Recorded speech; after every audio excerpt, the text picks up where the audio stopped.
Ռոբերտ Քոչարյանի իշխանության եկավ հոկտեմբերի 27-ով ու գնաց մարտի 1-ով։ Դա որը բան ասում է,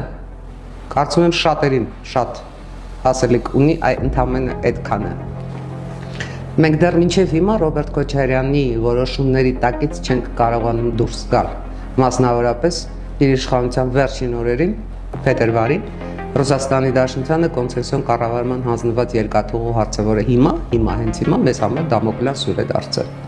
Ռոբերտ Քոչարյանի օրոք Հայաստանի Հանրապետությունից թերևս եղել է արտագաղթի ամենամեծ ալիքը։ Ինչի հիմա վրա է ասում, որ իր ժամանակ պատերազմներ չեն եղել։ Իսկ ինչ էր ինքը առարկում, որ պատերազմներ լինեին։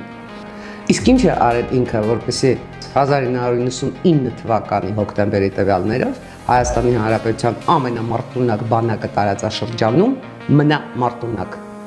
Արցախը պահելու համար ինչ է արել Ռոբերտ Քոչարյանը։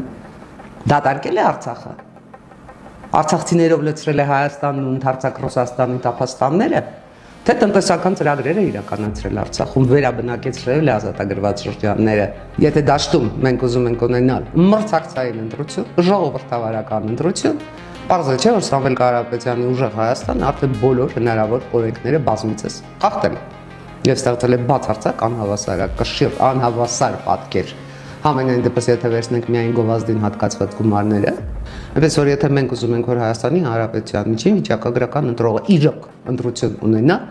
Սամվել Կարապետյանը չպետք է մասնակցի իր ուժեղ Հայաստանով ընտրությունների, առավել ևս որ Սամվել Կարապետյանը, որը հռչակվել է ուժեղ Հայաստանի վարչապետի տեխնացու, եռաքաղաքացի է եւ Հայաստանի Հանրապետության գործող օրենքներով չի կարող պարզապես Հայաստանի Հանրապետությունում վերջին 5 տարում մշտապես բնակություն ունեցող եռաքաղաքացի անձը